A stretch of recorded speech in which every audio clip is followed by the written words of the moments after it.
C'est parti les amis. Let's go. Ok, voilà, le sondage, on commence donc, mon ami Joe, par l'e-sport. Donc si ça vous va, je vais lire des questions dans le chat et puis je vais prendre les questions que j'ai vues sur Twitter aussi qui vous étaient adressées. Peut-être d'abord sur les filles dans le jeu vidéo et dans l'e-sport, quelle place aujourd'hui, quel avenir?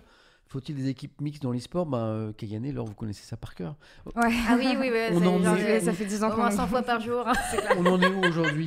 On fait une petite photo là. On en est où? Alors moi, ça fait 20 ans que je suis sur la scène e-sport. 20 ans. J'ai commencé quand j'avais 9 ans les tournois. Donc ça fait plus de 20 ans. Waouh. Et j'ai vu des équipes déjà à l'ancienne sur Counter-Strike 1.6, les BTB, pour ceux qui s'en rappelleraient peut-être. 1.5, 1.6, c'est les débuts des années 2000. C'était vraiment début des années 2000 en effet. J'ai l'impression d'être avec des anciens combattants, j'adore. Et moi, j'ai le 1 contre 1, c'est mixte. Donc j'ai toujours affronté des hommes, des femmes, et peu importe en fait le tournoi où je vais, partout au monde.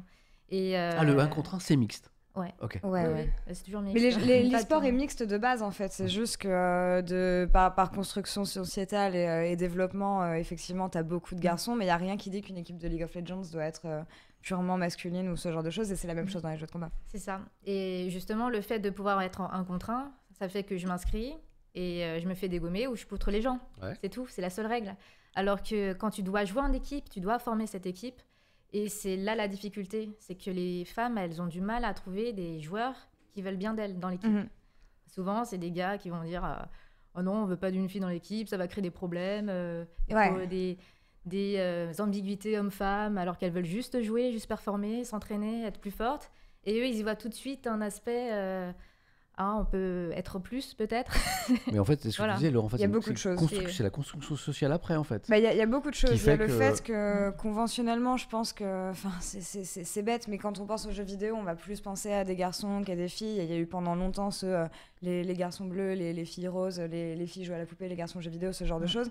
Et de base, je pense qu'il y a beaucoup... il y a une construction sociétale qui fait que les filles... Soit on pense qu'elles jouent moins aux jeux vidéo, soit justement il y a peut-être une honte qui s'est développée aussi autour du fait de dire qu'on joue aux jeux vidéo. Je sais que, je sais pas comment c'était pour toi quand t'étais plus jeune, mais c'était pas forcément quelque chose que tu partageais. Ou alors à moins que t'aies grandi avec des grands frères, qui étaient comme moi. Moi c'est mes grands cousins qui étaient des garçons qui m'ont mis aux jeux vidéo. Mais moi j'ai découvert que très très tard, justement en regardant des filles comme Kayane, je me disais mais il y a plein de filles qui sont spécialisées là-dedans. On a des chiffres aujourd'hui sur la pratique, c'est-à-dire en France par exemple, le rapport garçon-fille pratiquant jeux vidéo, est-ce qu'on est sur du 50-50? On dit que la moitié des joueurs sont des joueurs. Non, c'est ça, c'est à peu près ça. Communément c'est à peu près ça, Mais par rapport à la compétition, il y a effectivement le facteur dont tu as parlé, je pense. Il y a aussi le fait que, vu qu'il y a eu je pense que pas mal de femmes se sont désintéressées même du haut niveau compétitif parce que c'était quelque chose d'hostile et à l'entrée c'était très difficile de par la toxicité et il y a vraiment un gouffre qui s'est créé entre les joueuses de haut niveau et les joueurs de haut niveau et le fait qu'on en a de moins en moins. Je pense que, je dirais pas que la tendance s'inverse aujourd'hui, mais on est sur une période de reconstruction alors que pendant longtemps il y avait vraiment toi tu as été une des premières vraiment en France et même dans le monde à jouer à très très haut niveau et à vraiment rester à ce niveau-là. Il y a quelqu'un dans le chat quand tu as dit 9 ans quand on n'est pas dit quoi. Il y a une vidéo, si vous voulez la retrouver, il y a une vidéo de Kayane, je l'en avais...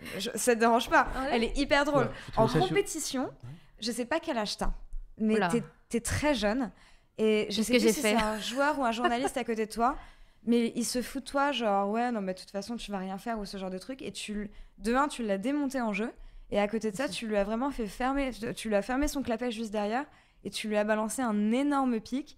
Et c'est une séquence d'un reportage. Mais il y a quelqu'un dans le chat qui me disait absolument incroyable. Toujours agréable de voir un macho se faire ratatiner par Kayane. C'est parce que ça arrivait souvent. Et je me rappelle des fois toute petite en compétition, genre assez jeune, dans une des premières. Comment je pourrais trouver cette vidéo? Qu'est-ce que je pourrais taper? Peut-être que quelqu'un peut aider dans le chat. Est-ce que c'était la Gamers Assembly? C'est possible.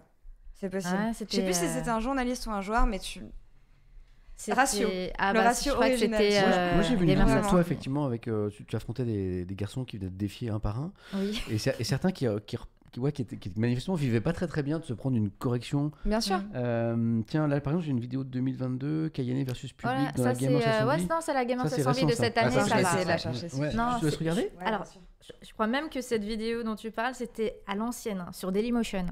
2006. Oui, c'est exactement ça. C'était l'interview. Attends, merde, j'ai honte de cette vidéo. Laure, elle a déjà retrouvé. Attends, on va la mettre, on peut la mettre en plus. Au secours. Ah non, je l'ai vraiment envoyé chier le journaliste un peu quand même. J'étais dans ma période adolescente. Ah, ça a l'air d'être ça, hein. Oh mon Dieu, t'as vu cette vidéo, Laure? Mais regarde. Tiens, tu peux la mettre, Joe? Bah oui, tu balances. Attends, je la... T'inquiète, tu vas... Je la remets au début. Vas-y, le monsieur. J'ai été très froide. Hein. Après, c'était en 2006. C'est incroyable. J'avais 15 ans. Et c'était complètement mérité. Joe va nous montrer la communauté m'a plu, donc j'ai continué. Non, c'est bon. D'accord. Et alors là, à la Gamers Assembly, tu fais des animations, tout le monde, enfin les gens peuvent t'affronter, les meilleurs remportent des lots. Pour l'instant, ça se passe comment? Tu domines plutôt ou il y a quand même des gens qui arrivent à t'accrocher? Il y en a quelques-uns qui m'ont mis un round, mais ensuite je les enchaînais plus facilement. Donc j'ai mis 120-0 hier. Eh bien, ça c'est du score. Alors, Soul Calibur 3, comment ça se passe? Est-ce qu'il y a beaucoup de techniques, il y a des combos, il y a du timing? Il y a beaucoup de timing pour les enchaînements, il y a des combos. Ensuite, il faut savoir les priorités, c'est-à-dire lorsqu'on fait un coup et que le mec l'a dans la garde, il faut savoir par quoi il faut punir et tout ça. Donc il faut vraiment de la mémoire, de la rigueur et tout ça. D'accord. Et tu es aussi forte, quelle que soit la version du jeu, Xbox 360, PS2? Mais il est sorti que sur PS2 pour le moment. D'accord, donc ma question n'avait pas vraiment lieu d'être. D'accord. Bon, ce que je te propose, c'est qu'on fasse un match.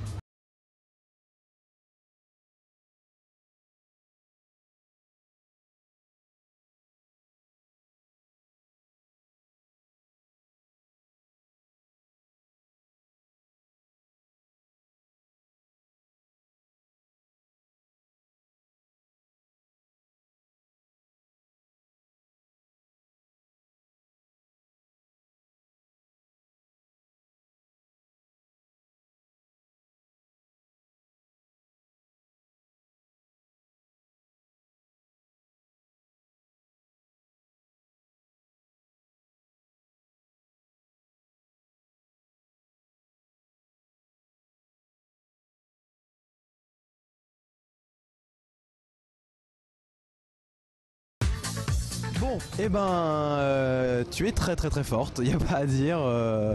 3-0, donc j'ai complètement perdu. Bravo à toi en tout cas, c'est vrai que le niveau est présent. Et puis je te souhaite bon courage pour la fin de la journée, pour affronter tous les gens et continuer à faire des scores parfaits. T'en fais pas pour ça. Merci Kayane. Nous, on se retrouve dans une prochaine vidéo, à tout à l'heure. Kayane, quand t'as dit que t'avais été froide, t'as été ice cold parce que je te jure. Tu sens qu'elle en avait marre. C'est la première fois que je regarde la vidéo, le pauvre, il est tout gentil. Et toi tu la vois 120-0. T'inquiète pas pour ça. Je l'avais dit. Ah, le pauvre. Oh mon Dieu, Laure, t'as ressorti un dossier. Mais elle est trop drôle la vidéo. La manette elle marche pas. Bon, ça, après ça va, il est pas méchant. Non, il est pas méchant. Il est calme. La séquence est tranquille. Je m'attendais à avoir quelqu'un, genre un flexeur ou quoi, ou quelqu'un de vraiment odieux. Mais t'en as qui ont été genre pénibles, je pense. Mais en fait, je pense que là c'était ma crise d'ado. Ouais. Ça c'était vraiment parce que j'avais 15 ans, ça faisait 6 ans que je faisais des tournois, 6 ans que je voyais des gars me sous-estimer. Et le gars, quand il m'a parlé et tout, Puis même, tu sais, je me doute du mood que tu dois avoir. Tu dois avoir les crocs, tu voulais prouver, tu vois. Ouais, alors là, ouais. Je pense que t'en as marre, ouais. Logique. Est-ce qu'aujourd'hui ça t'arrive encore, c'est-à-dire de te confronter à des réactions masculines Ouais, ça arrive toujours. Toujours. Mais cette fois, je le prends beaucoup mieux et en rigolant. Et ça arrive qu'il y a des séquences, là, des fois, je les poste aussi sur les réseaux sociaux. Parce que c'est streamé maintenant. Quand je vais en salon, comme à la Paris Games Week, il y a des fois des joueurs qui flexent en mode je suis champion d'Europe. Je le regarde, champion d'Europe d'où? Parce qu'on se connaît tous, les joueurs. Ceux qui font de la compétition, on voyage un peu partout. Et le gars, il dit champion d'Europe. Je dis bah non. J'avais mis un triple perfect. Et à la fin, il a dit ouais, non, mais. Champion d'Europe du Val d'Oise. En fait, si tu veux, tu sais, c'est quoi cet effet? C'est l'effet FIFA PES où à l'époque, il n'y avait pas de online. Donc tout le monde était trop fort dans son quartier ou dans son petit chez-soi parce qu'il battait son frère, ses cousins, son voisin. Puis un jour, il va aller faire un tournoi peut-être à la Fnac du coin ou quoi, parce que c'est comme ça que ça se faisait souvent à l'époque. Puis il se fait casser la bouche au deuxième round et il commence à comprendre que le monde est peut-être un petit peu plus vaste que le 12 rue Jean-Michel, tu vois. Alors, Kayane, elle a clairement fait, elle a créé sa place dans cet univers-là. Laure disait tout à l'heure que, aujourd'hui, en termes de pratiquants, on est en gros sur du 50-50. Sauf que dans l'e-sport, notamment dans les équipes, c'est très, très, très, très masculin. Et ça, c'est en raison de tout ce que tu as évoqué, c'est-à-dire en fait... Ouais, je pense que il y a beaucoup de facteurs, et selon moi, en tout cas quand je regarde League of Legends et même les scènes féminines, parce que quand j'ai commencé à suivre l'e-sport, la scène de CSGO féminine était très développée. Et c'est quelque chose qui est devenu un petit peu plus secret avec le temps, voire qui a vraiment commencé à chuter. Et pourquoi du coup ? Je pense qu'il y a eu un désintérêt de certaines filles de la part de... pour la compétition, parce que, encore une fois, hyper toxique, pas facile d'accès, et on se sentait peut-être pas les bienvenus au sein de la compétition. Il y avait aussi le facteur qu'a expliqué Kayane, qui est que il y a pas mal de cas où pas mal d'équipes avec pas mal de garçons se disent que c'est moins embarrassant de prendre... Admettons qu'il y ait une fille et un garçon au même niveau, on a vu ça l'an dernier sur League of Legends, dans une ligue d'un des pays de l'Est. Avec Kaltis, non ? Exactement, avec Kaltis, où une fille et un homme de même niveau, on va prendre Kaltis, on va prendre cette fille qui se fait bench au bout de quelques semaines, pas pour un manque de résultats compétitifs, mais parce que c'était trop compliqué à gérer. Donc tu as aussi un manque de pédagogie, je pense, et un manque d'effort de la part de certaines structures, qui est compréhensible d'une certaine manière. Économiquement, quand tu regardes la construction de certaines compétitions, tu as des clubs qui sont implémentés, qui sont intégrés sur plusieurs jeux qui sont différents, qui ont un business model qui est différent, où tu as un besoin de résultat qui est très rapide et qui est constant, où si tu restes une saison, tu as des investisseurs derrière qui vont te demander des comptes. Donc je vais pas dire que je comprends, mais je vais dire que quand tu es devant ce bilan-là, oui, tu vas avoir tendance à choisir la solution de facilité. Après, on va pas se mentir, aujourd'hui, quand tu regardes l'exemple sur League of Legends, certes, il y a un développement de l'e-sport féminin et de l'inclusivité, mais il n'y a pas de filles, il n'y a pas autant de filles au même niveau que les garçons, ça c'est sûr. Puis même, moi, je sais pas si c'est... T'as fini ce que tu veux dire ? Non, bien sûr, non, t'inquiète. Je sais pas à quel point ça va être pertinent ce que je vais dire, tu vois. Je pense qu'il y a déjà des papiers qui ont été écrits dessus ou quoi, mais je pense que ça peut aussi être un facteur lointain ou quoi, tu vois. Mais il faut quand même aussi se rappeler que la pratique du jeu vidéo, pendant très longtemps, ça a été marginalisé. Que ceux qui étaient vus comme des geeks, des vrais joueurs, des hardcore gamers, tout ça machin, soit ils passaient dans le reportage de TF1 pour dire mon fils il pue et il fait que de geeker, ou alors au collège il parlait que de jeux vidéo et il se faisait bully dans un coin de la cour. Donc déjà de base, faut savoir que ça a donné beaucoup d'hommes, tu vois, qui étaient un petit peu foutus sur le côté, tout ça machin. C'était pas très grand public, ça donnait pas beaucoup envie de s'y mettre. Donc du coup ça a aussi donné des gens, tu vois, alors je sais pas à quel point, encore une fois je dis pas c'est pertinent pas pertinent, ça a été un frein à l'entrée pour les femmes, mais du coup des gars qui... tu vois, on le disait toujours, on en rigolait, tu sais, souvent, qui avaient peut-être un peu du mal dans les rapports sociaux avec d'autres gars, ou alors notamment du coup avec des filles, et qui du coup pouvaient être un peu beauf, naze, avoir des mentales un peu, tu vois, naze, et je pense que ça a aussi un petit peu influé, tu vois. À quel point, aucune idée, mais je pense que ça a été un facteur, tu vois. C'est intéressant. C'est intéressant.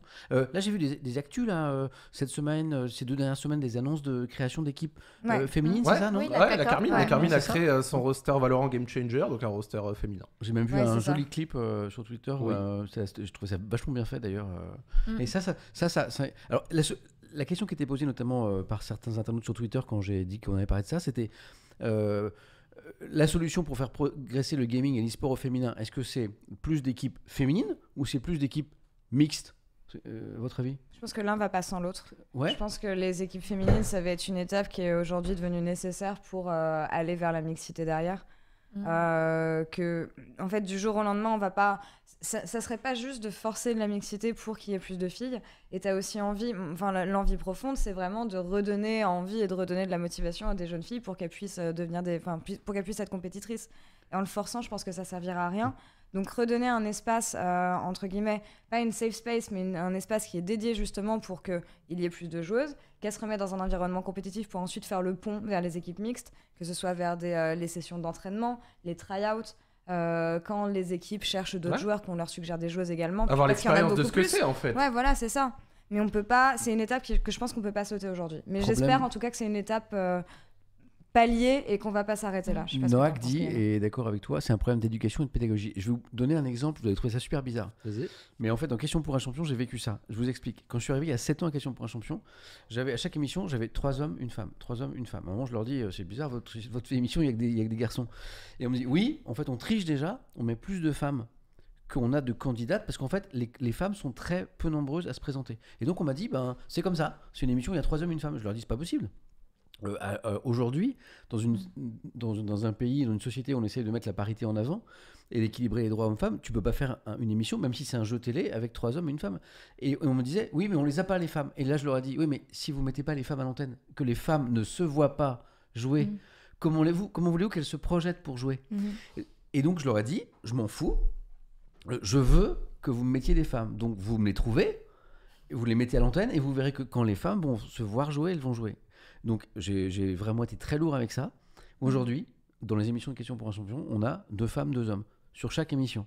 Et les femmes se voient jouer, et qu'est-ce qu'elles font ? Elles sont plus nombreuses à candidater. Donc ça a été un facteur, tu penses que t'as vu qu'il y avait plus de femmes qui candidataient parce que c'était... parce qu'elles se voyaient. Ouais. Non, mais et donc le jeu vidéo c'est pareil, donc c'est le petit parallèle que je me permets, si les femmes, les jeunes femmes aujourd'hui se voient pas dans les compétitions e-sport, comment à un moment elles peuvent se projeter tu vois, et en fait c'est vrai pour tout. On a reçu une invitée ici qui était, comment s'appelait la comédienne zut, tu sais qu'on a reçu Joe, qui est Julie Gaillet, pardon. Julie Gaillet, elle est fan de foot, l'actrice, la comédienne. Oui. Et quand elle était petite, elle était passionnée par le foot, mais elle voyait que les garçons jouer, notamment à la télé. Donc pour elle, le foot féminin, ça n'existait pas. Et en fait, elle a mis beaucoup de temps à comprendre que le foot féminin, ça existait, sauf qu'elle ne le voyait pas à la télé. Et donc je pense que le jeu vidéo, c'est un peu pareil, en fait. Ouais, bien sûr. Mais c'est pour ça que tu vois, à l'heure actuelle, je pense que ces passerelles féminines sont nécessaires, tu vois. Parce que déjà, il y a beaucoup de joueuses potentiellement avec un bon niveau qui ont un retard énorme en expérience de tout l'environnement que tu viens de décrire, parce que justement elles n'ont pas eu l'occasion de l'expérimenter, et qu'à l'heure actuelle c'est simple, tu as 2 solutions, parce que j'ai vu des gens dans le chat dire mix c'est mieux, oui d'accord, ce serait déjà la possibilité actuellement et c'est pas le cas. Donc à l'heure actuelle la mixité forcée ce serait quoi ? Ce serait de mettre une sorte de discrimination positive, obligation de 3 gars 2 femmes, 3 femmes 2 hommes, sauf que là ça crierait dans tous les sens. Non, mais bien sûr. 3 fois plus, tu vois, et peut-être avec des arguments qui s'entendent, tu vois, alors que avoir juste une ligue qui leur est réservée, qui leur permet de rattraper ce retard pour éventuellement à X mois, années, je sais pas, éventuellement avoir des candidats crédibles pour pouvoir, tu vois, à terme avoir de la mixité, parce que c'est vrai que dans le jeu vidéo, t'as moins ce côté physique par rapport au football, au rugby ou à X sport, tu vois. Donc c'est vrai que techniquement, purement, il n'y a aucune raison qu'une femme soit moins forte qu'un homme sur un jeu vidéo avec le même temps de jeu, tu vois. Donc peut-être qu'à terme, ça fonctionnera. Qu'est-ce que tu dis, mon Joe ? N'hésite pas, hein. Il parle bien face au micro. Il parle bien face au micro. L'étape d'après, Joe, le micro est dans ma gorge. Alors du coup, après il le bouffe. Non, il est parfait. Je le regarde, il est parfait. Est-ce que tu es d'accord avec ça, Kayane, qu'il faudrait peut-être... Alors moi, j'avais un exemple. Alors en plus, c'est un tournoi auquel j'ai participé. C'était d'ailleurs le seul tournoi féminin auquel j'ai participé. C'était l'Evo 2010. Donc c'est un tournoi de jeux de combat. C'est le plus gros au monde qui se déroule à Las Vegas chaque année. Il y a 12 000 joueurs sur place en un week-end, en physique, je précise, qui s'affrontent sur plein de jeux de combat. C'est juste gigantesque. Et en 2010, du coup, je vais avoir 19 ans, il y avait une édition spéciale pour les femmes où il y avait un tournoi féminin sur Street Fighter 4 à l'époque. Et j'étais du coup la seule joueuse française à voyager pour ce tournoi-là et à du coup affronter toutes les Américaines qui étaient présentes. De toute ma vie, je pense avoir vu 5 femmes participer au tournoi de jeux de combat en France, à l'international. Et dans ce tournoi-là, parce qu'il y avait une section féminine, il y a eu 64 filles qui ont fait le déplacement d'un peu partout jusque Las Vegas. C'est déjà l'engagement financier que je trouve très, très impressionnant. C'est que pour celles qui vivent aux États-Unis, c'est déjà des centaines d'euros. Parce que le trajet pour aller à Vegas, l'hôtel, etc., voilà, faut vouloir y aller. Et quand tu es étrangère comme moi, c'était au moins 3 000 euros. Donc, c'était déjà important pour moi. Mais de là, avoir autant de femmes motivées et qui ne se sont déplacées que pour ce tournoi féminin, j'ai trouvé ça incroyable. Et surtout, ça ne les mettait pas de côté parce qu'elles étaient... Il y avait une règle comme quoi, si tu participes au tournoi féminin, tu es obligatoirement inscrite au tournoi mixte. Du coup, d'un coup, il y a 64 femmes qui débarquent dans le tournoi mixte, alors que s'il n'y avait pas ça, il y en aurait eu c'est génial 10 comme maximum, organisation. Quoi. Et du coup, ça a été très décrié, malheureusement. Ah bon ? Pourquoi ? Les gars qui ne comprennent pas. Les gars qui ne comprennent pas en mode non, mais vous séparez les filles, les hommes, alors que il n'y a pas de distinction physique entre les hommes et les femmes dans les jeux vidéo. Oui, mais là, c'était pour histoire qu'elles se sentent en sécurité, qu'elles se disent qu'il y a des femmes qui jouent, elles seront là. Et en plus, vous avez elles étaient votre reversées espace. dans le tableau masculin après, c'est ce que tu nous dis. Et en plus, on est obligé de participer au tournoi tournoi mixte. Pas mal comme système. Tu vois, c'est... Ouais. J'ai trouvé ça T'as bien marché génial. T'as bien marché ? T'as battu toutes les Américaines ? J'ai gagné le tournoi. Elle le dit pas. 120-0. Elle le dit pas. J'ai gagné, c'était quand même un peu... C'était l'expérience de ma vie. C'était mon premier voyage toute seule. J'ai menti à mes parents pour aller à Vegas. Attends, tu leur avais dit que t'étais où ? Non, alors je suis au festival de la BD d'Angoulême. Là, je suis à Créteil, il fait super beau. Je suis avec des potes, on joue tranquillement. Justement, j'ai dit que j'aurais plein d'amis sur place qui m'accueilleraient. Il y avait 0 amis. J'étais la seule française. Je suis mort. J'étais juste motivée. C'est que j'ai fait la même chose pour ma première LAN en Angleterre. J'avais menti comme pas possible. Oui. J'avais dormi par terre dans un hôtel, sous une table, comme un débile. Vraiment gros Ryanair de Beauvais. Je te comprends sur celle-ci. Je te comprends. Mais c'est des bons souvenirs à raconter après. Alors, Kayane, ça va peut-être te gêner. Moi, quand j'ai commencé à regarder tout ce que tu faisais, c'est notamment après de tomber sur une interview sur RTL de toi. Oui. Une espèce de masterclass que plein de gens ont retweeté en France. Incroyable. Voilà, parce que c'était c'est pas vieux, hein, c'était le 2 novembre 2022. Tu étais invité d'RTL, une émission de la mi-journée, avec notamment Pascal Praud. Et donc, l'interview, vous allez voir, c'est un peu toutes les questions poncives sur le jeu vidéo, ce que le jeu vidéo rend violent, enfin les vieux trucs d'il y a 30 ans. Et Kayane garde un calme imperturbable, répond avec une précision dans ses réponses. Ça dure 4 minutes 25. C'est un bonheur. Voilà, je veux absolument qu'on regarde cette séquence parce que ceux qui la connaissent pas, vous allez vous régaler. Pour toi, c'est bon, Jo ? On va se régaler. Let's go. Et vous êtes joueuse professionnelle. Donc c'est un vrai métier. C'est un métier. Janvier, j'ai créé ma boîte en 2015 et je suis sponsorisée par des marques pour les représenter dans les tournois et dans les événements que j'organise. Pardon, allez-y Pascal. Non, allez-y, j'imagine que ça demande un entraînement et que chaque jour vous entraînez longuement.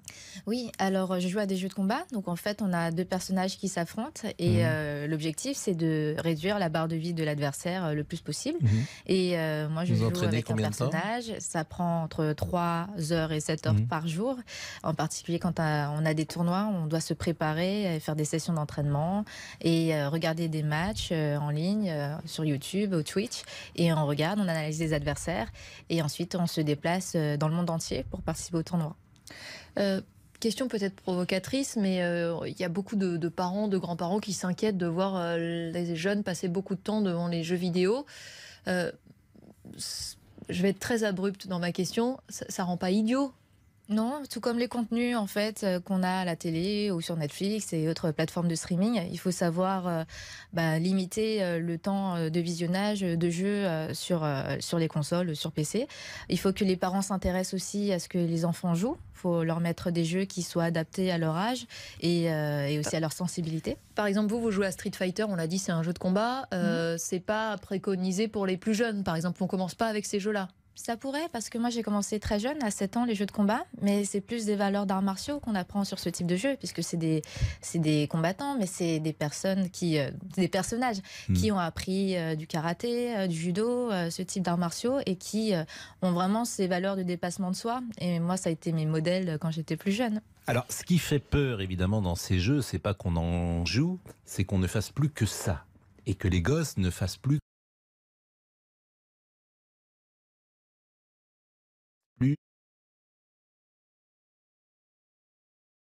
qui n'aille plus au cinéma, qui n'entre plus dans les musées et que ça devienne une passion dévorante.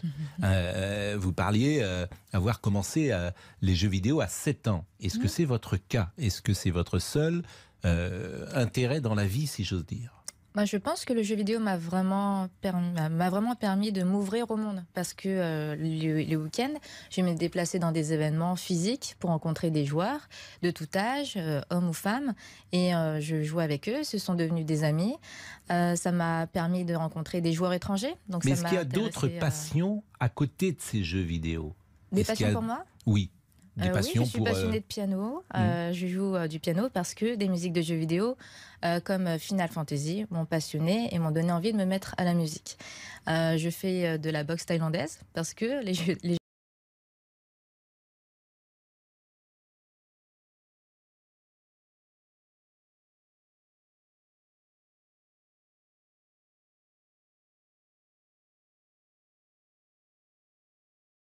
ça a été mes modèles quand j'étais plus jeune. Alors, ce qui fait peur, évidemment, dans ces jeux, c'est pas qu'on en joue, c'est qu'on ne fasse plus que ça. Et que les gosses ne fassent plus que ça. Intérêt dans la vie, si j'ose dire. Je pense que le jeu vidéo m'a vraiment permis de m'ouvrir au monde parce que le week-end, je me déplaçais dans des événements physiques pour rencontrer des joueurs de tout âge, hommes ou femmes, et je jouais avec eux, ce sont devenus des amis. Ça m'a permis de rencontrer des joueurs étrangers. Donc mais est-ce qu'il y a d'autres passions à côté de ces jeux vidéo? Des passions pour moi? Oui. Oui, je suis passionnée de piano. Je joue du piano parce que des musiques de jeux vidéo comme Final Fantasy m'ont passionnée et m'ont donné envie de me mettre à la musique. Je fais de la boxe thaïlandaise parce que les jeux...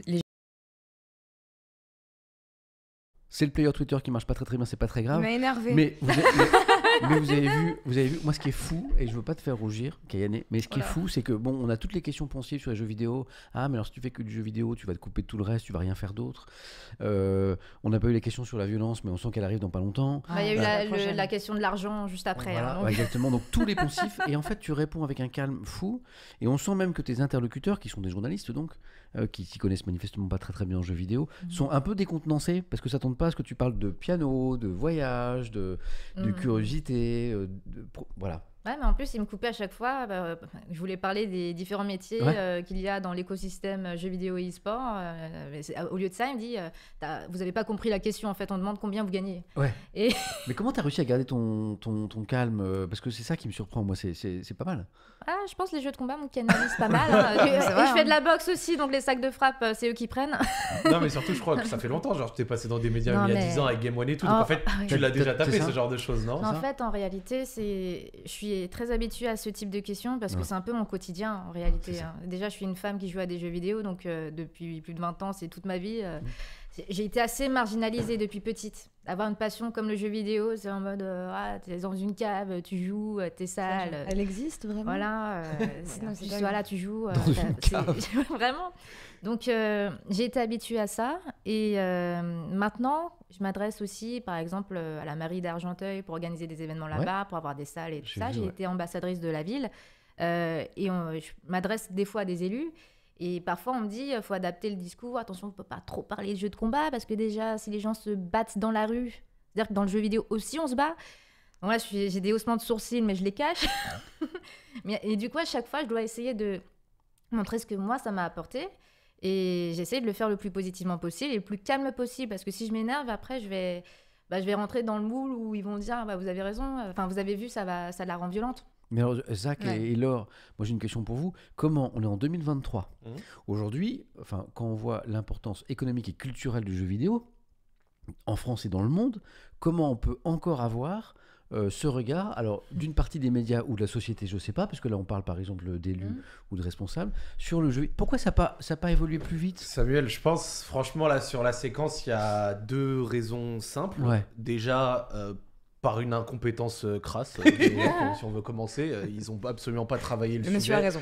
Ils sont complètement nuls, franchement, ils sont dépassés. Donc déjà pour commencer, il n'y a pas grand-chose à dire. C'est une interview, on dirait qu'elle a 20 ans, quoi. Non mais vraiment, je te jure qu'ils auraient tapé qu'est-ce que je peux poser comme question naze à quelqu'un qui vient du jeu vidéo, et ils auraient eu ce meuporg, ils auraient eu ce genre de choses. C'est un copain qui a pensé. Et aussi parce que ça, c'est...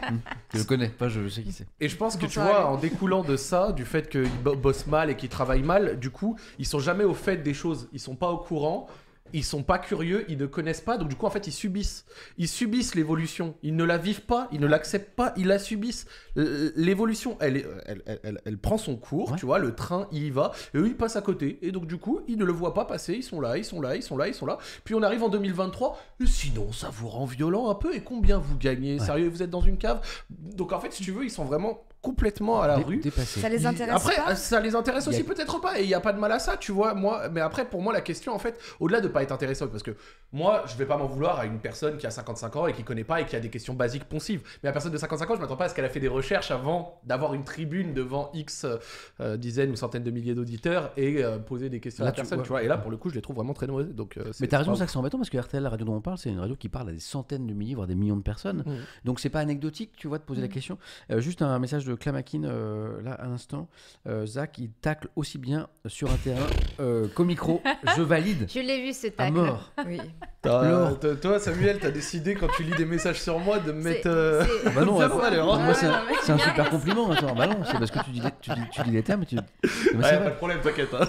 J'adore. Laure, toi qui connais ce milieu par cœur, qui est à cheval entre les deux mondes, du journalisme et puis du jeu vidéo, comment tu expliques que ça évolue pas plus vite? Il y a des milieux économiques qui ont très très bien compris cette révolution culturelle et économique du jeu vidéo. Là, le foisonnement de la créativité, des univers de plus en plus riches, fascinants. Et puis il y a une partie de la société peut-être, et en tout cas des médias, qui n'ont toujours pas compris ça. Et pourquoi c'est si lent? Au-delà de l'incompétence et du non-travail. Il y a une grosse partie de ce que Zach a dit, et dont malheureusement Kayane t'as fait l'expérience. Je pense aussi que il y a pas mal de médias qui vont avoir le traitement qu'ils veulent de n'importe quelle actu et leur donner n'importe quel angle. Et si les jeux vidéo se rattachant à quelque chose de culturel, duquel, tu te permettrais pas d'avoir la même souplesse et le même, pour moi, manque de respect sur un sujet peut-être un peu plus grave ou sévère, entre guillemets, pas que ce soit pour moi normal de manquer de respect à quelqu'un comme ils l'ont fait, tu vois. Mais je pense que tu as des personnes, des journalistes qui, au sein de leur chronique, au sein de leur tribune, au sein de leurs médias, de la liberté qu'on leur laisse, du traitement de l'info, comment ils veulent le faire. S'ils veulent regarder les jeux vidéo avec dédain, ils regarderont les jeux vidéo avec dédain parce que c'est ce qui, pour eux, résonnera le plus avec leur audience, je pense. Tu as aussi une partie des médias, et ça, je l'ai beaucoup vu à partir de 2017. Flattent peut-être ce qu'ils pensent être la pensée générale. Je pense que tu as aussi une culture du buzz qui est que tu sais qu'aujourd'hui, si tu fais... On a bien vu ce qui s'est passé avec Dokkan il y a quelques années. Si tu fais un truc assez controversé sur les jeux vidéo, ça va faire du clic, ça va faire du buzz. On va forcément parler de toi. Tu as soit une approche perverse par rapport à ça, et on reviendra sur les réseaux sociaux par la suite, soit je pense aussi qu'il y a certains médias qui, pour eux, ne voient pas le jeu vidéo comme quelque chose de game changer ou qui fait vraiment partie de la société, comme le cinéma peut faire partie de la société et de la culture aujourd'hui, et qui choisissent vraiment d'avoir une approche assez dédaigneuse parce que pour eux, ne font pas l'effort intellectuel de se poser la question pourquoi ça marche et ne prennent pas vraiment au sérieux. Et je pense que ça marche aussi avec leur ligne édito d'une certaine manière. Et t'as certains médias qui s'intéressent à l'e-sport. Et ça, c'est ce que je disais, je l'ai vu en 2017 quand beaucoup de chaînes de télé ont commencé à vouloir vraiment mettre de l'e-sport dans leur grille. Parce que, voilà, Bein, Canal et compagnie, j'ai bossé avec les deux et c'était vraiment bien. Mais tu voyais vraiment quelle chaîne de télé mettait de l'e-sport parce qu'il fallait en mettre dans la grille. Ou lesquels le feraient en faisant confiance à des bonnes personnes pour en parler de la meilleure des manières. Il y a des gens qui étaient interpellés que tu as parlé de Dokkan. C'est Antoine Dokkan. Oui. Les gens pensaient que tu confondais avec Ardisson. Non, Dokkan. Non, Dokkan, c'était bien avant Dokkan, c'était par rapport à Twitch. Ouais, il avait dit un truc. Mais d'ailleurs, il s'est excusé. Oui, bien sûr. Et après, il est revenu quelques temps après. Je sais plus ce qu'il avait dit, Antoine Dokkan. Faut vraiment avoir rien à foutre pour regarder des gens jouer aux jeux vidéo. Voilà. C'était ce truc-là. Et il s'est platement excusé quelques mois ou quelques années après, effectivement. Ardisson avait dit. Ardisson, Amélie Sarrazou, pareil. Une attitude exécrable avec Yellowstar, enfin il y en avait pas mal, la liste est longue, mais je pense que ça vient aussi de personnes qui refusent de voir le changement et de prendre en considération le fait que c'est quelque chose qui existe. C'est peut-être des gens dont le logiciel n'est pas à jour. C'est ça, ils ont manqué de mâche, quoi. Oui, déjà, c'est sûr. Bon, moi je fais un effort, j'essaie de comprendre, tout ça n'est pas encore très très clair pour moi, je fais un effort. D'ailleurs, j'arrête pas d'embêter Joe avec ça. Une de mes grandes résolutions de la rentrée prochaine, septembre, c'est de vraiment lancer mon corps de vieux bonhomme dans cet univers-là. Je veux explorer le monde du jeu vidéo, vraiment, parce que je pense que culturellement, aujourd'hui, c'est quelque chose d'essentiel, même pour comprendre le monde dans lequel on vit. Donc, à partir de septembre, je vais trouver un moyen de faire un truc hebdomadairement sur le jeu vidéo. Genre Papy Sam à la découverte des jeux vidéo. Il y a un espace vraiment dédié à la mémoire, à la culture des jeux vidéo qui va ouvrir à Paris. Je sais qu'il y en avait un aux arts ludiques pendant longtemps. Dans tout ce complexe-là, ils faisaient souvent des expos autour des jeux vidéo et même de la culture pop. Et il me semble, faut que je me renseigne vraiment là-dessus, mais je sais que tu étais intéressé, c'est pas les visites de musées, ce genre de choses. Ouais. Et je crois qu'il y a un espace de musée qui va ouvrir à Paris et qui va être vraiment dédié aux jeux vidéo. C'est très bien. Il y avait un à Strasbourg, mais qui a malheureusement fermé. Oui. Et il y a Tev ici Japon qui a comme projet d'ouvrir un musée avec la collection du plus grand collectionneur de consoles du monde en France. C'est un projet. Ça me permet d'en parler rapido parce que je suis toutes ces vidéos. Ce serait où ça ? Ce sera en France. D'accord, ok. Et donc le projet est absolument exceptionnel. Donc voilà, je le place en. Tu vois que ce genre de choses puisse naître, ça montre quand même que le regard est en train de changer, quoi. Alors peut-être pas du côté de certains journalistes. Là, c'est une séquence qui est peut-être pas représentative. Tout à l'heure, on parlait de certains journaux qui parlaient avec intelligence du monde de jeux vidéo. Dans le Figaro, il y a des articles intéressants. Dans Le Monde, des articles intéressants. On parlait de Paul dans l'équipe et voilà. Donc c'est pas France TV, super reportage. C'est vrai. M6 aussi, pareil. Non, il y a eu des traits. C'est pas tout le monde. Ça dépend tellement des journalistes. Oui. C'est ça qui est fou, c'est que tu peux avoir un média comme M6 par exemple qui peut faire un super sujet Et tu peux en avoir un qui de tombe la du même jour au chaîne. lendemain. Okay. C'est ça. Par exemple, même sur M6, il y avait un reportage d'une chroniqueuse, je ne vais même pas savoir son nom. C'était sur le 1945. Non, elle avait fait une chronique pour parler des salaires des joueurs professionnels. Ouais. Et moi, je vois ma tête avec un selfie que j'avais pris de chez Game One il y a 3 jours. 35 000 balles par mois, c'est ça? Alors, c'était 12 000 € net plus le SMIC. Et c'est quoi ce calcul? Et NBK, genre 100 000 € par an. Et voilà, elle nous a jamais consulté, elle a jamais demandé à avoir mon avis sur la question. Et elle a balancé ça comme ça. Donc moi, j'ai fait un drama sur Twitter en mode mais pourquoi on ne me consulte pas avant de faire un sujet sur moi? Surtout sur la question du salaire, par exemple. Bah, c'est la base. La base, ouais. Et on t'a répondu? Déjà, elle ne m'a pas répondu, mais c'est le rédacteur en chef qui m'a répondu en DM, qui s'est excusé en disant pour les fausses informations, on veut se rattraper en faisant un véritable portrait sur toi. Tu dis, mais c'est un peu tard, quoi. Non, en vrai, c'est vrai que ce genre de séquences, elles sont quand même bien drôles, mais pour ceux qui ont un peu d'expérience, franchement, après, si je dois quand même donner un mot un peu positif, elles sont de moins en moins présentes. Oui, oui, bien sûr. Et c'est ce qui rend la séquence que tu as vécue encore plus lunaire, parce que ça, c'est le traitement 2013. Là, on est en 2023, donc forcément, on se dit, comment ça se fait qu'en 2023, c'est toujours ça, mais ça l'est X fois moins, tu vois. Ouais, c'est clair. Genre, faut pas non plus, je dis pas que c'est ce qu'on fait, mais faut pas croire que c'est le traitement général. Ça a changé, je dirais. Franchement, ça a changé. C'était pour dire que ça dépend tellement du journaliste. Carrément, total. Là, ils ont déconné. Après, ils ont fait un vrai portrait sur moi. Du coup, j'ai validé. Plus tard, tu vas avoir la même chaîne qui va dire de la merde, et qui va être rattrapée après par un autre journaliste qui fait bien son travail. Ouais. Mais c'est fou que, je sais pas, d'un rédacteur en chef à l'autre. Je vais vous dire un truc qui est super basique pour connaître ce milieu depuis près de 30 ans maintenant. En fait, le journalisme, c'est comme tous les métiers. C'est-à-dire qu'il y a des bons médecins, des mauvais médecins, des bons bouchers, des mauvais bouchers. Et il y a des journalistes qui font bien leur travail et d'autres qui font moins bien leur travail. Toi, quand tu prépares par exemple une chronique sur un sujet sur lequel t'es pas familier, ça te prend combien de temps?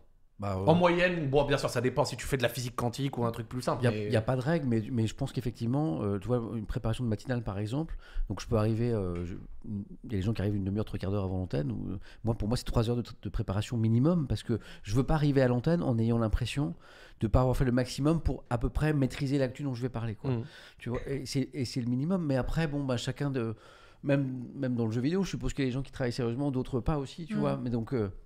Là, on avait des journalistes qui n'avaient pas bossé, manifestement. Ouais. Ou alors, et dans le chat, il y a des gens qui disaient des trucs intéressants, qui a une forme d'excuse, mais j'ai pas trop envie de la saisir quand même, qui disent oui, alors ce sont des gens qui parlent à un public qui n'est pas spécialiste, donc ils font exprès de poser des questions un peu naïves et basiques. Non, je pense qu'on peut quand même mettre de l'intelligence dans des questions, même en voulant parler au grand public. Là, on était plus dans les poncifs, dans les trucs un peu éculés sur le jeu vidéo. Mais ce que Zach dit me fait plaisir, c'est que globalement, c'est quand même en train de changer. Dans les questions sur Twitter, sur l'évolution de l'e-sport, c'était quelle perspective pour l'e-sport? Est-ce que, moi j'ai l'impression, vu de l'extérieur, de très loin, que les budgets sont en train de grandir, qu'il y a de plus en plus d'investissements? Est-ce que c'est vrai? Et est-ce que les médias traditionnels, tu en parlais lors de certaines chaînes de télé qui avaient commencé à faire des choses, vont davantage s'ouvrir à l'e-sport, je sais pas, je dis n'importe quoi, diffuser demain, à une heure de grande écoute, un match d'e-sport comme on peut le faire. Jacques, je sais que t'es passionné de football, pour un match de foot. D'ailleurs, on me dit que t'es en train de rater le match de Lyon. Lyon joue ce soir ou pas? Oui, totalement. Donc t'es en train de match de. T'es en train de rater. Dis-moi que tu surveilles le score ou... Non, pas du tout. Je regarde le chat et si j'avais pas été là, j'aurais été à la Baie des Champs à Auxerre. Y a pas de problème. Donc merci. Ça peut être demain, ça peut être sur les télé mainstream l'e-sport ou pas? Alors toi, tu connais bien ce sujet. Je pense qu'on a comment dire. Pourquoi pas, si les chaînes y voient un intérêt, si certains médias y voient un intérêt. Je pense qu'on a dépassé ce stade où l'industrie de l'e-sport a besoin, pas de reconnaissance, tu vois, mais besoin d'une association avec des médias traditionnels. Ok. Et en ce sens, d'un e-sport à l'autre, ça va être différent parce que tu as des e-sports comme Rocket League qui sont assez réduits en termes de temps et qui sont assez standardisés, mais quand tu regardes une partie de Counter-Strike, une partie de League of Legends, où ça peut aller de 1 heure à 20 minutes, 45 minutes, c'est très... Tu sais comme moi comment la télé fonctionne en termes de vente d'espace publicitaire et de calibration de la grille.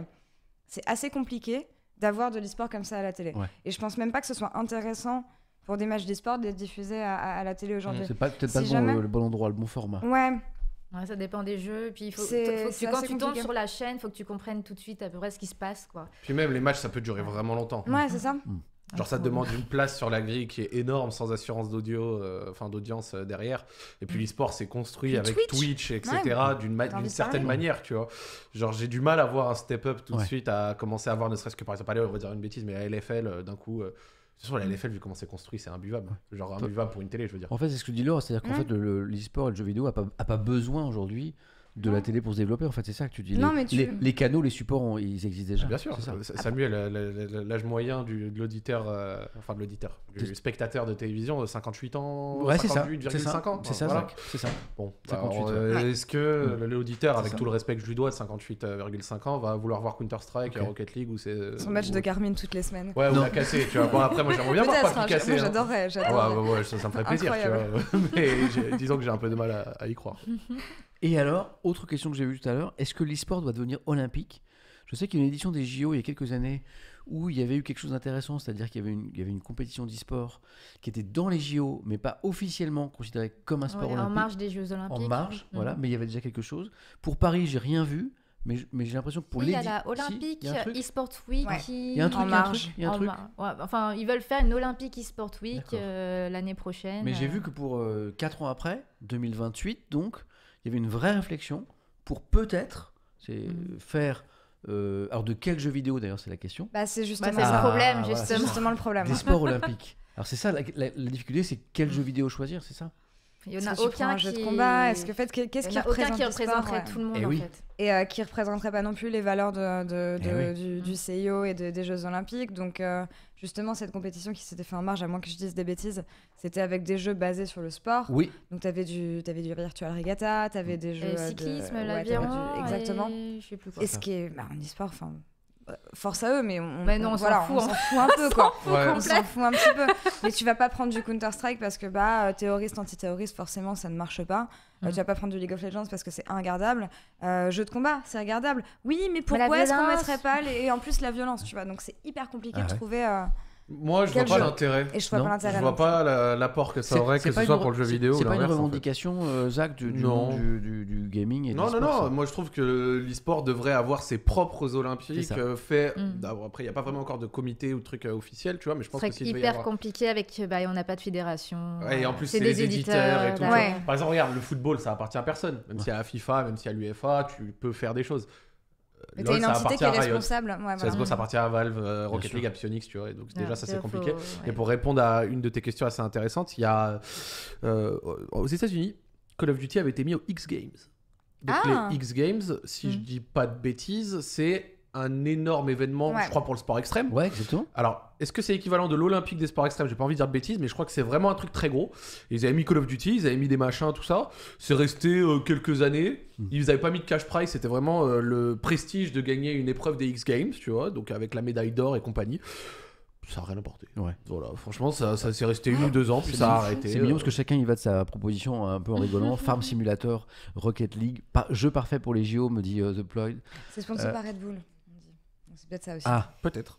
Ça aide. Mais c'est intéressant ce que vous dites là, parce que moi je vois ce débat dans les médias traditionnels de temps en temps.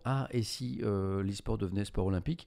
Et puis en fait, vous me dites non, qu'il n'y a pas vraiment de demande du milieu pour que ce soit le cas. C'est ça qui est intéressant. C'est un peu un fantasme pour enrichir des boîtes, limite. Ou un ancien monde qui essaie d'assimiler de nouvelles pratiques, mais dans des cadres qui sont pas les bons en fait. Mais de l'autre côté, je comprends ce qu'on veut dire ici, mais de l'autre côté, si tu regardes la situation de parfaite, enfin pour moi de façon objective en tant que personne qui travaille dans l'e-sport et veut voir l'e-sport se développer, si demain on a l'e-sport qui est plus considéré au niveau de grandes instances et du gouvernement et de ce genre de choses, et que ça peut débloquer sur soit d'organisation de plus grands événements. Je sais pas quel a été l'impact. On avait été reçus à l'Elysée l'an dernier justement. Et Emmanuel Macron avait annoncé on vous donnera un major de CS, un événement machin. Je ne sais pas si ses prises de parole et son implication entre guillemets a eu un réel impact, mais c'est vrai qu'on a eu des compétitions qui ont été organisées. Moi, si demain c'est le genre de visibilité qui peut aider l'e-sport à se développer, à lâcher des budgets, à annoncer des carrément, ça, oui. Allons-y, vraiment, il y a aucun souci là-dessus. Mais il y a des choses qui ont été annoncées en France là, effectivement. Ouais, effectivement, il y a plein de choses qui ont été annoncées. Donc encore une fois, je sais pas s'il y a vraiment. C'est ça, hein. Des grandes compétitions, c'est Blast. Il y a eu Blast et on a la finale du LEC. Oui. Et du coup, ça m'amène à la question suivante que je vois beaucoup dans le chat. Quelle est la place de la France aujourd'hui dans l'e-sport, on est dans les grandes nations de l'e-sport ou pas? Bah oui. Oui. Sans aucun doute. On a, dans chaque jeu, il y a au moins un ou des Français dans le top. On a des champions partout. On a des champions littéralement partout. On a des grosses équipes. Franchement, on a l'archétype d'un pays qui est au top dans cette discipline, tu vois. On a accueilli énormément de gros événements, on en accueille encore. Franchement, à l'heure actuelle, la France a une place prépondérante, tu vois, vraiment bonne. Grave. La KX, le tournoi, le gala, Carmine, ça avait réuni 12 000 personnes à l'Accor Arena. C'est énorme, c'est une salle de concert gigantesque. On a fait des compétitions e-sport à l'Accor Hotel Arena. Là, c'est la première fois que tu as une équipe qui arrive à réunir autant de monde, quoi. Une équipe e-sport, t'en as pas beaucoup qui peuvent le faire après. Je pense qu'il y a pas beaucoup de personnes qui peuvent s'asseoir à la table de Kameto et dire je peux remplir par-ci, tu vois. Je suis curieuse de voir ce que va faire le Stade de France parce que ça fait un moment que c'est en mode e-sport ready et e-sport ready, j'ai pas vu grand-chose. E-sport ready, ça fait pas 80K non plus. Ouais, voilà, c'est ça. Quoi, il devrait se passer des trucs au Stade de France, c'est ça? C'est ce qui a été annoncé? En gros, si tu veux, ils ont un partenariat avec Vitality qui est une des plus grosses. Ils ont leur camp d'entraînement au Stade de France. Et ça n'a pas encore donné de grands événements, c'est ça? Non, mais en même temps, là, le Stade de France, c'est encore à l'autre niveau. Mais pourquoi pas? Parce que je vois pas 80 000 personnes françaises. C'est beaucoup quand même. Mais c'est étonnant parce qu'il y avait une grosse campagne, il y avait vraiment, il était brandé Sport Ready. Pardon, le Stade de France, je veux dire, même en bagnole, tu passes côté sur l'autoroute, tu vois Sport Ready de loin. Et pour le coup, ils n'ont pas fait grand-chose, donc c'est un peu surprenant et j'aurais aimé voir un peu plus. Ça aurait été chouette. C'est à cette échelle-là. Je crois qu'un des plus gros endroits qui avait été rempli pour de l'e-sport, c'était le Nid d'Oiseaux, du coup, qui est à Pékin. Exactement. Et, mais c'est la Chine. C'est la Chine avec la fanbase chinoise et avec énormément de monde qui se déplace en événement, quoi. Je pense pas qu'on soit capable de faire ce genre de choses en France encore aujourd'hui.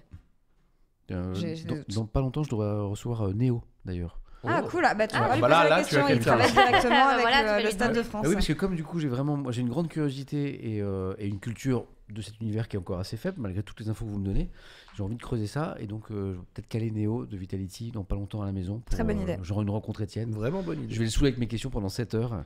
Il parle beaucoup. Il parle beaucoup. Vous allez vous adorer. C'est vrai. Là, t'as un bon client là. Ça va voir, il y a Joe qui rigole. Et tout le monde. Ok, d'accord. Oui. C'est un bon client. Parfois, en interview, je dis on a 3 minutes. Ouais, d'accord. Non, 3 minutes, c'est 2 questions. C'est vrai. Ouais, vraiment. Twitch, c'est parfait pour lui. Il est génial. C'est parfait. Vous connaissez Sturi, le streamer passionné de catch? Bien sûr. Vous voyez, Sturi, manifestement c'est le même profil. Il peut parler de catch pendant des journées. Oui. Tu vois? Donc il est venu à la maison pour un stream. On a fait un petit 7 heures et des brouettes. 7 heures? Ouais. Sérieusement. Et à la fin, et tu sais, et moi j'avais une semaine de fou. Ce qu'il me racontait me passionnait, tu vois. Il est passionné par son truc, c'était génial de l'écouter. Et moi je suis très curieux, donc 2 heures, 3 heures, impeccable, 4 heures, 5 heures, puis 6 heures, 7 heures, tu vois, il était 2 heures du mat. Et j'en pouvais plus. Et à chaque fois, il remettait une pièce. Tu sais, je disais, et puis à un moment, je disais, merci, c'est super intéressant. On fera une deuxième partie, tu vois. Et il remettait oui, il faut que je te raconte aussi. Une deuxième partie de cette Samuel, au bout de 5h40, t'entends parler de Tombstone Piledriver et de 619. Alors, donc, Néo, ça va être pareil, c'est ça? Je vais en prendre pour 7 heures? Non, pas 7 heures, mais prévois un bon 3-4. Il est très passionné, il aime beaucoup. C'est super. Bon, je vais caler ça dans les prochains mois. Quand t'as du temps. Ouais, voilà. Prévois-toi un week-end. Il y a un autre aspect sur le gaming. Là, on a parlé beaucoup d'e-sport, mais même sur le gaming de façon générale que vous aimeriez mettre en avant, qui est un peu dans l'actu, dans les questions du moment. Cette tendance des éditeurs à nous sortir des jeux qui sont pas finis, mais alors là on peut. C'est quoi? C'est quelque chose qui se développe? C'est plus qu'avant? Il y a un truc qui va pas? Je sais pas. En gros, c'est le classique depuis quelques années, d'éditeurs qui sortent des jeux qui sont pas finis et qui sont prêts qu'un an après leur sortie, quoi. C'est ça. Mais commercialement, ils prennent pas vachement de risques en faisant ça? T'as la première salle de vente. Puis ils espèrent reconquérir des joueurs un an après quand le jeu est à peu près prêt. Et donc il y a des jeux qui réussissent à faire leur rédemption, comme celui il y a Cyberpunk, No Man's Sky. Voilà, c'est lui dont je parlais. Ouais. Battlefield 2042. Oui. Bon, lui, est-ce qu'il a réussi à se rattraper? Et quand ils l'ont mis dans le Game Pass, je crois qu'il a eu un peu un second souffle. Léger. Il y a Jacques qui dit les testeurs, c'est nous. Ah ouais. Okay. C'est vrai. Okay. Les développeurs comptent de plus en plus sur les joueurs en fait, avec des formulaires qu'ils remplissent pour dire on a trouvé tel bug, faut arranger ci, ça. C'est ça. Telou, trop de pression pour sortir un jeu trop vite. Joueur du grenier en parle très bien. Bah oui. Ok, d'accord. C'est le classique. C'est chaud parce que c'est deadline intenable. C'est des jeux qui coûtent cher quand même. À produire, puis même à acheter. Non, mais acheter après, je me mets à la place du joueur qui achète un jeu. Un jeu de.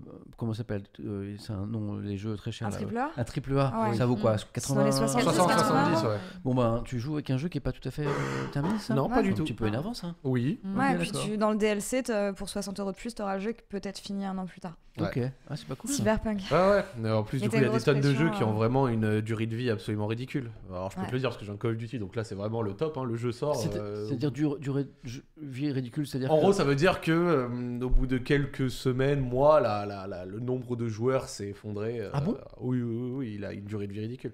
Avant, un jeu correct, pour parler Call of Duty, ça pouvait durer 1 an, 2 ans, voire certains avaient des communautés pendant assez longtemps. Maintenant, tu trouves toujours des parties, sans problème. Il y a toujours de la vie, entre guillemets. C'est pas complètement mort. Parce qu'il y a trop d'offres? Mais c'est pas ouf. Non, c'est parce que le jeu pue, en fait. D'accord.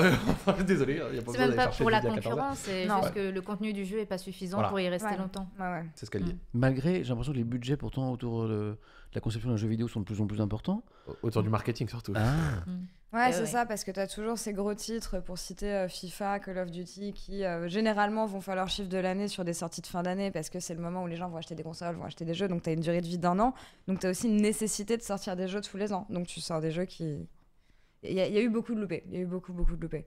Mais tu as aussi des problèmes de burn-out du côté des développeurs, de personnes qui quittent, de culture d'entreprise vraiment qui va être toxique parce qu'on te force à rester des heures pas possibles au bureau. Donc il y a un gros problème avec l'industrie du jeu vidéo de ce côté-là. Ça, j'en avais entendu parler, et ça n'a pas évolué, ça, les conditions de travail il y a eu pas mal de choses qui ont été dénoncées, mais est-ce que ça a vraiment évolué? Il y a eu pas mal de développeurs qui ont été pointés du doigt et qui ont fait le ménage, entre guillemets, et qui ont assaini leur culture d'entreprise. Après, de là à dire si c'est vraiment résolu, j'en ai aucune idée. Tiens, Kayane, du côté des sportifs, des spécialistes de l'e-sport, est-ce qu'on est aussi sur parfois des cadences infernales? Est-ce que c'est en solo ou en équipe? Est-ce que ça peut être épuisant aussi, ou est-ce que c'est un peu... En fait, ce qui est vraiment épuisant, dans le cas des jeux de combat notamment, c'est surtout les voyages. Et en fait, les joueurs ne se rendent pas compte parce que il y a des ligues, des circuits compétitifs mondiaux qui sont avec des tournois tous les week-ends quasiment, mais...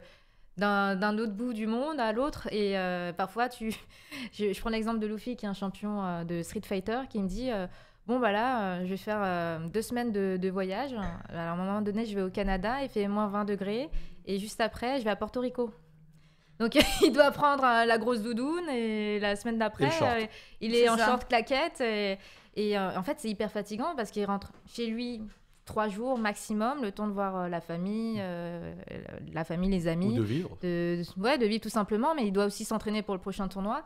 Et en fait, c'est un rythme incessant où tu as beaucoup d'argent du coup investi, où tu n'as même pas le temps de te reposer. Donc quand tu es dans le voyage, tu performes comme une merde. En fait, c'est un rythme effréné que les éditeurs pensent pas forcément, parce qu'ils veulent faire un circuit mondial où les joueurs doivent voyager beaucoup en claquant énormément de thunes, des sponsors, et ça se trouve tu vas mourir en poule et personne ne va te voir jouer. Donc c'est ça qui est surtout difficile. Et le fait de devoir s'adapter aussi parfois chaque mois ou tous les 6 mois, ça dépend au bon vouloir de l'éditeur. Il faut s'adapter aux mises à jour. Et ça, tu le fais sur tout le temps qui reste, finalement, entre les voyages, et il ne reste pas beaucoup de temps. C'est drôle parce qu'il y a plein de gens qui soulignent que ça rejoint les problèmes du sport de haut niveau, le tennisman par exemple, et des questions écologiques du coup, parce qu'il y a des circuits qui sont organisés, qui font voyager les sportifs, que ce soit e-sport ou traditionnel, aux 4 coins de la planète tout le temps. C'est épuisant pour les joueurs, et puis sur un plan écologique, c'est pas terrible non plus, quoi. Ouais, sur Counter-Strike, il en parlait, Max, l'un des joueurs principaux. Je crois qu'il avait fait une sorte de timeline où, en gros, sur 6 mois, il avait été chez lui genre 14 jours, un truc comme ça, où en fait, comme elle a dit, tu sautes d'un tournoi à l'autre. Au tournoi avant le prochain, il y a un bootcamp, tout ça, machin. Tu restes 4 jours ici, 5 jours là, 7 jours là, c'est compliqué. Mais bon, c'est faisable, et c'est juste très très difficile. Déjà, ça peut être entre 3 heures, 7 heures d'entraînement par jour quand tu es professionnel. Et sur des jeux de combat, les parties sont très courtes. Donc, finalement, quand tu joues 3 heures, tu joues énormément de parties. Mais après, tu as les sessions d'entraînement, tu as les tournois, tu as la séquence où tu vas regarder les matchs, les replays, voir les tournois qui se font. Donc, tu as beaucoup d'analyses aussi de vidéos et de tournois en stream. Et cette partie-là aussi, elle compte dans l'entraînement. Donc, ça, plus se remettre en question en permanence et s'entraîner sur ses combos tout seul, ça prend beaucoup de temps en plus des voyages. La création de la salon de thé, on en parle tout à l'heure. Parce que les gâteaux et la gourmandise, c'est très important. Et Kayane a ouvert son salon de thé il y a 2 semaines. Voilà, 2 semaines. À Paris, je vous en parlerai. C'est incroyable ça. Parce que je suis allé voir les images sur les réseaux sociaux et ça a l'air très bon. Zach, t'as vu les images de la carte? Bien sûr. T'as vu? En fait, j'ai pas vu les images de la carte, mais j'ai vu les images de l'intérieur. Je crois que t'avais posté les photos il n'y a pas si longtemps que ça. Oui, c'est très. Avec ma femme, on est férus de salon de thé, on kiffe trop. Il faut qu'on y aille. On y va très souvent. Il faut qu'on y aille. Tu es déjà allé déjà? Non. Laure, t'es déjà allé? Non. Il faut qu'on y aille. Invite-moi Samuel.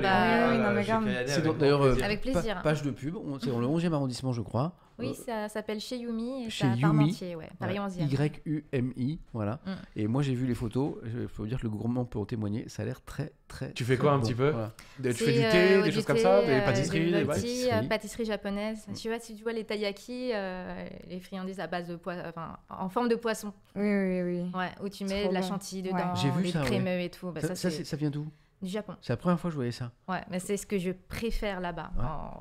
Donc c'est quoi? C'est une pâte à biscuits, le poisson? C'est quoi? Ouais, c'est une sorte de pâte un peu gaufre et qui du coup a une forme de poisson. Ouais, et tu mets ce que tu veux dedans. Qu'est-ce qu'on met alors du coup? Alors haricots rouges ou moi j'aime pas trop les haricots rouges, mais j'avoue que le crémeux haricot rouge est très bon.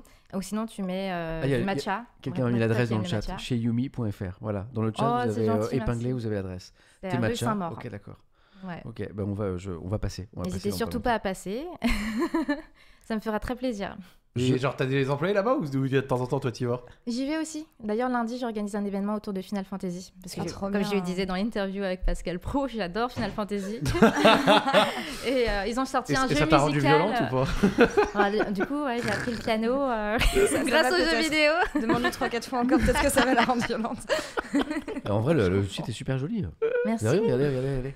Le lieu. Ah, mais c'est tellement toi. Attends, on va montrer. Je vais vous montrer. Là, les viewers, ils nous entendent parler et tout, ils ont envie de voir, ils aiment bien. C'est rose. Je peux pas. On est sur un média de l'image quand même. On va taper chez Yumi, on va trouver ça. Hop. Et déjà, le site est super joli. Et j'espère qu'il y a des photos de dessert. Kayane, il y a sûrement des photos de dessert. Ah bah j'espère. J'espère aussi. Oh là, c'est bien noté, je l'ai vu tout. Fais péter. Regardez déjà regardez comme c'est beau. Mais je sais pas qui a fait la déco, mais c'est super joli. C'est un artiste qui s'appelle Thierry Janet. Voilà. Et là, je vois le mot magique qui est le mot menu. Voilà. La carte. Ah ouais, mais attends, mais t'es ouverte demain? Et regarde on est ouvert, ouais. Regarde les bubble tea. Les bubble tea, ils sont magnifiques. Voilà. Ils sont très bons. Mais le site, il est superbe. Ah, je crois qu'on va venir demain. L'été chaud, et là je descends. Pâtisserie, voilà, les taiyaki. Sponge cake. Dorayaki, les taiyaki dont tu parlais, le poisson là à droite, ça je connais pas ça. Voilà. Les crémeux, on dit mochi. Et mochi. Voilà. Est-ce qu'on peut streamer de là-bas juste, Tu peux streamer de là-bas. Oui. Tu peux faire un live IRL dégustation de mochi. Ok, Joe. On va voilà. Non, mais on va venir. T'inquiète pas, Kayane, on va venir. Non, moi je vais vous rincer là-bas. Tu fais prix d'amis ou pas? C'est gratuit pour vous. Oh là. Demain, Zach, 8h30. Ah, mais c'est ça, à l'ouverture. Kayane, elle a dit gratuit. C'est ton employé, je vais montrer le clip. Que pour eux. Regarde, c'est sur l'iPhone. Ouais, je tenais cette page de pub parce que je pense qu'à mon avis c'est très très bon. Il faut soutenir les nouvelles entreprises. Celle-ci elle a 15 jours. Oui, elle a que 15 jours. Oui, et en fait je voulais vraiment un endroit sur Paris où faire les événements que je voulais. Parce que j'avoue qu'en organisant des événements de jeux de combat, j'ai un peu galéré de cybercafé, de bar en bar, de salles de jeu, et à chaque fois on est un peu en mode ouais mais vous consommez pas assez les gars. C'est impersonnel aussi. Ouais, et là t'es chez toi. Et là j'ai mon chez moi. Et donc il y aura des événements aussi. Et j'organiserai les événements que je veux. Tu sais que c'est assez drôle. Petite question comme ça là rapide, genre débat parallèle. Genre là quand t'as tapé chez Yumi, j'ai vu de loin les avis, ils avaient l'air excellents, tu vois. Ouais. Moi je sais pas pour vous, mais tu sais quoi, même le chat etc. Je pose la question. Moi maintenant je suis devenu un psychopathe des avis. Quand je dis un psychopathe des avis, j'en mets pas spécialement moi, j'en mets un petit peu de temps en temps. Je regarde tout le temps. Moi aussi. C'est-à-dire que Samuel, je ne vais plus dans un seul endroit sans avoir checké les avis avant de cet endroit. Du resto, les avis les plus récents, ce que disent les gens, tout ça machin nanan. Vraiment tout le temps, tout le temps. Et je vis que avec Google Maps. En plus parce que c'est excellent, parce qu'en plus tu vois, genre tu tapes restaurant asiatique et tu vas voir tous les trucs. Géorgien, j'aime bien la cuisine géorgienne, je cherche, tu vois, du machin. Et c'est vrai que je ne regarde que les avis. Quand je vois de temps en temps les balles que j'ai évitées. Des restos à 2,8, oui, alors j'ai commandé un steak et j'ai reçu du chien. Non, mais tout maintenant. Tu sens que t'as évité vraiment des choses bien dégueulasses. Ton médecin de quartier maintenant il est noté, c'est pareil sur tout, c'est incroyable. Oui, Ton médecin, il a vu sur Doctolib et tout, c'est incroyable. Et c'est incroyable, t'as les avis des gens, en vrai, moi je trouve ça intéressant. Moi je regarde que ça, il faut toujours se pareil. méfier éventuellement que. Tu sais, parfois, il peut y avoir des petites manipulations, des gens qui veulent. Mais globalement, quand je dis n'importe quoi, 500 avis sur un truc, et 500 avis très positifs ou 500 avis très très moyens, bon, au moment, tu te dis, les avis, ça va ? Oui, ça va pour l'instant. Mais j'avoue que j'ai eu peur à un moment donné. Je me suis dit, mais c'est vrai qu'il peut y avoir des gens qui veulent te pourrir, en fait. Carrément. Tu vois, il peut y avoir des haters qui veulent pourrir ton lieu et c'est des avis négatifs. Ça, en général, tu peux l'enlever quand c'est vraiment trop de gens. Quand c'est du harcèlement. Il y a des formes d'appel. Ouais, exactement. Mais tu sais que c'est vrai qu'on pourrait. Le site à crash, on a fait cracher. Mais c'est vrai qu'on pourrait penser que les gens vont mettre des avis que quand ça leur plaît pas, mais pas vraiment. Pas tant que ça. Ah non. Où il y a vraiment des endroits qui ont 4,8, 4,9 avec 600 avis, c'est des endroits de. Moi, je mets plus facilement quand je suis très content. Oui, pareil. Voilà, ça m'arrive. C'est très rare que je mette vraiment des très mauvaises expériences. J'ai dû en mettre 2 dans ma vie, mais je préfère. Par contre, j'ai un vrai coup de cœur pour un endroit. Je le dis, je me dis que c'est un service à rendre au prochain client, quoi. Ouais. Et moi, c'est pas. Mais c'est vrai que du coup. Partager des adresses et tout, des comptes Insta, Mapster aussi, qui est trop bien aussi pour ça. Je vois que t'as 4,9 pour l'instant. Sur 5. Très bien. D'après Mehdi dans le chat, une info Merci. chat. En plus, Yumi, c'est le nom de ma chienne. Donc ça me ferait du mal qu'on lui mette 0 étoile, tu vois. Il y a Gunner qui dit mon médecin traitant à 1,8. Change de médecin traitant. Monsieur Martin, mon commissariat à 1,5 étoiles. C'est pas très très bon, ne va pas là non plus. Généralement, t'en sors pas très content quand tu ressens un truc comme ça. C'est comme les journalistes, il y a des bons policiers, des mauvais policiers. Moi, récemment, je suis dans un commissariat. Tu vas rarement au commissariat pour une bonne nouvelle. J'ai été super bien accueilli. Ah bah. Bon, c'était mon scooter qui était parti à la fourrière. Non, mais tu sais qu'en général, même le classique, le truc qui a des avis à mourir de rire, enfin, mourir de rire. Tout est relatif, je veux dire, mais qui sont souvent très mauvais. C'est les hôpitaux. Ou les médecins. Ouais. Quand tu cliques dessus, tu vois. Alors là, par contre, j'ai dit que de temps en temps, quand les gens étaient contents, ils n'hésitent pas à mettre 5 étoiles. Pour les services qui ne sont pas de la bouffe ou quoi. Ah là, les gens, quand ils sont pas contents, ils n'hésitent pas à aller mettre le 1 étoile. Hein. Vraiment. Et donc, du coup, ça fait lire des fois des choses assez marrantes. Alors, bien sûr, toute proportion gardée, parce qu'au hôpital, c'est rarement marrant. Mais les médecins, c'est hyper drôle. Je regarde, moi. Sur les médecins, je regarde. Avant de choisir un nouveau médecin, je regarde. Et les avis, maintenant, c'est fou, c'est génial. Moi, c'est mon ancienne société de comptabilité qui est absolument catastrophique. Elle a des avis horribles. Et je vais lui mettre 1 étoile. Bah, change de comptable. Je vais lui mettre 1 étoile. Pavé comme ça. Plus 32 votes. Et je fais yes. Et t'as changé de. Bien sûr que j'ai changé de comptable. C'était horrible, les mecs. Il y a eu 32 avis derrière qui ont noté ton 32 personnes qui ont dit c'était utile. C'est comme Reddit. Quoi. Ouais. Et dans la foulée, genre après mon commentaire à moi, il y avait déjà des commentaires avant et il y a eu des commentaires après. Et là, tous les 3-4 mois, je vais voir, je fais ah oui, c'était bien lu en fait. Voilà. Il y a des gens qui notent leur centre des impôts dans le chat. Le centre des impôts. Je surveille l'heure parce que. J'aime pas abuser de la gentillesse de mes invités. On se fixe des streams de 2h30, 3h max. On a passé une petite 1h30 à la fois sur l'intro et sur e-sport, mais en même temps, ça me semblait vraiment un minimum, parce que c'est un sujet qui est très vaste. On l'a que effleuré et on a l'occasion d'y revenir. Je sais notamment que Laure décolle tôt demain matin. À Berlin demain. Bravo.